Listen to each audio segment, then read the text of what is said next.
रास्ते में एक छोटी सी गली से जाते हुए एक छोटी सी झोंपड़ी थी। उस झोंपड़ी में एक बच्चे के रोने की आवाज़ आई। पहले तो सामान्य सी बात समझकर कदम आगे बढ़ा दिए, लेकिन जैसे ही दोबारा उस बच्चे की रोने की आवाज़ आई तो कदम वहाँ रुक गए। और जब ध्यान दिया तो पहले उस बच्चे के रोने की आवाज़ आती थी और उसके बाद एक महिला के रोने की आवाज़ आती थी। दोनों की आवाज़ों को ध्यान से सुना। सच में उनकी आवाज़ में इतना दर्द था, इतनी तकलीफ़ थी कि चाहकर भी हम खुद के पैरों को रोक नहीं पाए और कोशिश की कि जाकर देखा जाए आखिर माजरा क्या है। जैसे ही धीरे धीरे कदम बढ़ाते हुए उस टूटे हुए से झोंपड़े की तरफ गए, उस झोंपड़ी में जाकर देखते हैं कि एक औरत अपने 7 से 8 साल के बच्चे को पीट रही है। गुस्से से वो उसे डंडे से पीटती और जब बच्चा रोता उसके बाद बच्चे के साथ साथ वो औरत भी रोने लगती। दोनों की ही दशा ऐसी थी कि जिस प्रकार से मानो कि दोनों एक दूसरे के दर्द से तकलीफ में हों, एक दूसरे के दर्द से रो रहे हों। पहले तो जाकर उस महिला के हाथ से वो डंडा छीना और छीनने के बाद उस महिला से आश्चर्य से ही पूछा कि बहन जी, आखिर ऐसी क्या बात है कि आप इस बच्चे को मार रही हैं और मारने के साथ साथ आप खुद भी रो रही हैं। बच्चा तो पिटाई से रोता ही है, परंतु उसे पीटने के बाद आप रो रही हैं, और अगर आप रो रही हैं तो फिर इस बच्चे को पीट ही क्यों रही हैं। सामान्य सा सवाल था, लेकिन उस महिला ने जो जवाब दिया, महिला ने कहा कि भाई साहब, मैं एक विधवा हूँ, मेरे पति अब इस संसार में नहीं है।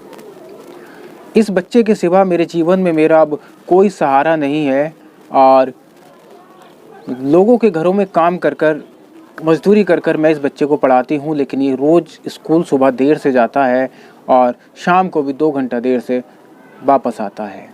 हर रोज़ इसके स्कूल से ये शिकायतें मिलती हैं कि ये सुबह स्कूल नहीं जाता। अब आप बताओ कि मैं इसकी पिटाई ना करूँ तो क्या करूँ। उसके इस सवाल का मेरे पास शायद कोई जवाब नहीं था। मैं वहाँ से सीधा उस औरत को थोड़ा सा सांत्वना देकर निकल गया। बात आई गई हो गई। 2 या 3 दिन के बाद किसी काम से मैं सब्जी मंडी गया तो देखता हूँ कि वही बच्चा मुझे सब्जी मंडी में दिखाई देता है और जो लोग वहाँ सब्जी बेचने और ख़रीदने के लिए आते थे, जब लोग सब्जी अपने कट्टों में या अपनी बोरियों में भरते थे, उसमें से 1-2 सब्जी निकल कर जो रोड पर गिर जाती थी, वो बच्चा अपनी एक छोटी सी झोली में उन सब्जी को इकट्ठा करता रहता था। उस बच्चे को देखकर मुझे बड़ा आश्चर्य हुआ और मैं अपना काम तो भूल गया और फिर मैंने उस बच्चे का पीछा करना चाहा और देखा कि आखिर ये बच्चा करता क्या है। 1 घंटे तक वो बच्चा इसी तरह से हर छोटी मोटी आड़त की दुकान पर जाता और वहाँ जो सब्जियाँ बिखर जाती थीं वो उन सब्जियों को इकट्ठा कर अपनी झोली में रखता, और रखने के बाद जब मंडी ख़त्म हुई तो वहीं उसने एक दुकान के सामने एक बोरा बिछाकर अपनी छोटी सी दुकान लगा ली। महज 2-4-5 किलो ही सब्जी उसके पास रही होंगी, लेकिन जिस दुकान के सामने उसने अपनी दुकान छोटी सी लगाई थी, उस दुकान के मालिक ने आकर बड़ी बेरहमी के साथ उस बच्चे की उस छोटी सी दुकान को लात मारकर बखेर दिया और उस बच्चे का हाथ पकड़कर उठा दिया और डांटते हुए उसे धक्का दे दिया। मैं उसको रोकना चाहता था लेकिन रोक नहीं पाया, क्योंकि अभी शायद मैं कुछ और देखना चाहता था। उस बच्चे ने बड़ी मासूमियत से अपनी सब्जियों को फिर से इकट्ठा किया और डरते डरते एक दूसरी दुकान के सामने सड़क पर अपनी दुकान फिर से लगाई। गनीमत रही कि उस दुकानदार ने उस बच्चे को कुछ नहीं कहा और चंद मिनटों में ही उसकी वो सारी सब्जी बिक गई, क्योंकि वो बहुत आधे दामों पर बेच रहा था। थोड़ी सी सब्जी थी। बेचने के बाद बच्चा वहाँ से उठा और सामने रखी एक दुकान पर गया और वो सारे पैसे उस दुकानदार को देकर वहाँ से अपना स्कूल का बैग और अपनी टाई लेने के बाद बच्चे ने अपनी टाई लगाई और सीधा स्कूल की ओर चल दिया। मैं भी सीधा उस बच्चे के पीछे पीछे स्कूल में पहुंचा और मैंने देखा कि वो बच्चा जैसे ही स्कूल में जाता है, टीचर उसको दंडित करना शुरू करते हैं और हाथों पर उसके डंडे मारना शुरू करते हैं। अध्यापक को कुछ ना बताते हुए अध्यापक का नंबर लेकर मैं सीधा वापस आ गया और पूरी रात उसी उधेड़-बुन में रहा। अगले दिन मैंने सुबह सुबह अध्यापक को फ़ोन किया और उनसे कहा कि आप मुझे मंडी के समय मंडी में मिल जाएं। सुबह हुई, अध्यापक भी मंडी में आ चुके थे और उधर मैं उस बच्चे की माँ को भी लेकर वहाँ पहुँच गया और वहाँ जाकर सब ने अपनी अपनी पोजीशन संभाल ली। तीनों लोग अलग अलग खड़े होकर उस बच्चे को फॉलो करते रहे।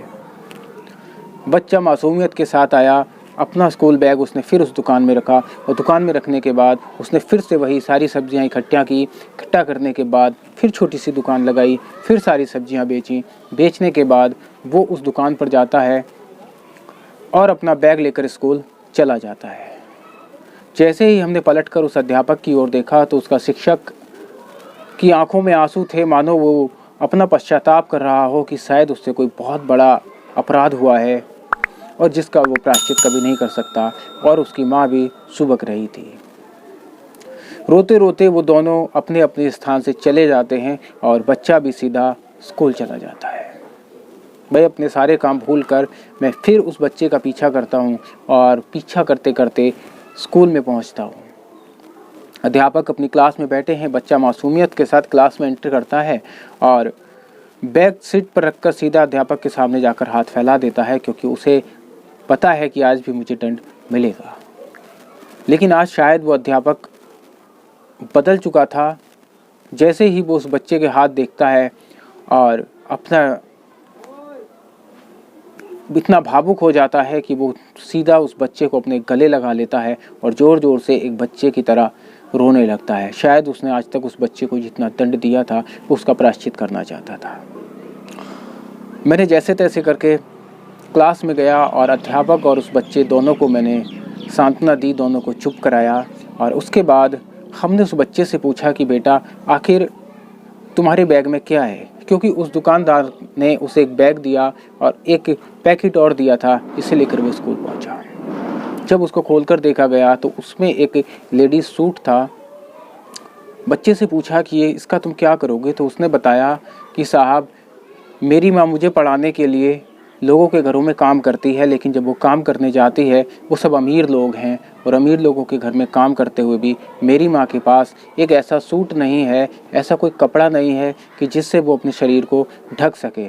जो सूट पहन कर जाती है वो जगह जगह से फटा है, जिससे मेरी माँ का शरीर दिखाई देता है और मैं नहीं चाहता कि मेरी माँ का शरीर कोई देखे। उसके फटे पुराने कपड़ों में उसकी इज्जत कम होती है। इसीलिए मैंने ये सूट सुबह काम कर कर सब्जी बेचकर इस सूट के पैसे इकट्ठे लाला जी के पास किए थे और जिन्होंने आज मुझे ये सूट दिया और आज इस सूट के पैसे पूरे हो गए। उसके बाद हमने उस बच्चे से पूछा कि क्या तुम ये सूट ले जाकर अब अपनी माँ को दोगे? इसके बाद जो जवाब उस बच्चे ने दिया, शायद उसे सुनकर हमारे पैरों की ज़मीन खिसक गई। उसने कहा कि नहीं, मैं अभी ये सूट अपनी माँ को नहीं दूंगा, क्योंकि स्कूल के बाद मैं 2 घंटे देर से जाता हूँ। उस समय मैं एक ढाबे पर बर्तन मांजने का काम करता हूँ और उस ढाबे से मुझे जो पैसे मिलते हैं उन पैसों को मैंने एक दर्जी के पास जमा किया है, जो इस सूट को सिलेगा। आज मैं ये सूट उससे सिलवा कर फिर मैं अपनी माँ को दूंगा। दोस्तों, हमारे पास कोई शब्द नहीं था। हमने सिर्फ उस बच्चे को गले लगाया और भेज दिया। जो सहायता हम कर सकते थे हमने अपनी व्यक्तिगत रूप से उस बच्चे की सहायता की। और ऐसे ना जाने कितने बच्चे हमारे आसपास आज भी ऐसे घूमते हैं जो इसी तरह की समस्याओं का सामना करते हैं। वो माँ भी महान थी, वो बेटा भी महान था। शायद अपराधी कहीं ना कहीं हम आप थे। हमारी वजह से ना जाने कितने ऐसे बच्चे इन हालातों में गुजरते हैं। कभी भी अपने काम से जाते हुए ऐसे छोटे बच्चों पर थोड़ा सा एक पल के लिए ध्यान जरूर दे दिया करें। आपका तो कुछ नहीं जाएगा, लेकिन शायद आपके छोटे से सहयोग से किसी का भला हो सकता है। अगर आपके अंदर करने की इच्छा रखिए, कराने के लिए वो ऊपर वाला देता है। दोस्तों, ये छोटी सी कहानी थी जो मेरे दिल को बहुत छू गई। ये कहानी हमारे एक मित्र की द्वारा मुझे बताई गई और ये एक सच्ची घटना है जिसको मैंने आपको सुनाया है।